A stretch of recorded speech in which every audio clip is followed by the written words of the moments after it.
এই মাকড়সাটাকে যে সবাই দেখছো, এটা আমার সাথে মোটামুটি 10 কিলোমিটার ট্রাভেল করে এসছে, ওটাও বাইকে।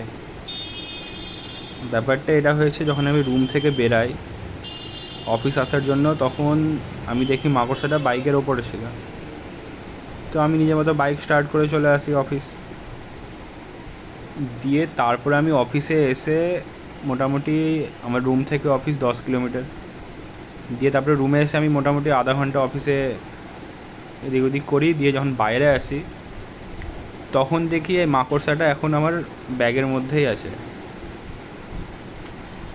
তারপরে আমি এই মাকড়সাটাকে যতবারই নিচে নামিয়ে দিচ্ছি রেলিংয়ে, ততবারই জানি না কেন বারবারে আমার ব্যাগের ওপরে লাফিয়ে চলে আসছে।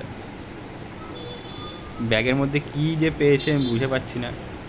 ওর ব্যাগটা এত ভালো লেগেছে ওর। ব্যাগ আর ঘড়ির মধ্যে এমনভাবে বসে আছি যে কী বলবো। আমি তো একবার মানে আমারও ভালোই লাগছিলো, মজাই লাগছিলো। আমি তো একবার ভাবছিলাম যে এটাকে ডিব্বার মধ্যে ভরে এনে ঘরে রেখে নিই।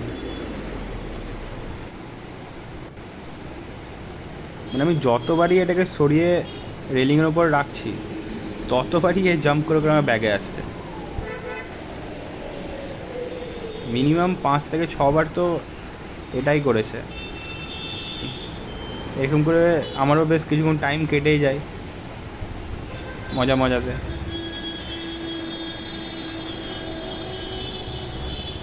তারপরে মোটামুটি বেশ 15-20 মিনিট ধরে এটার সাথে একটু মজা করে নিলাম। তারপর এটাকে লাস্টে গাছের মধ্যে ছেড়ে দিলাম, তখন সে নিজের মতো চলে গেল।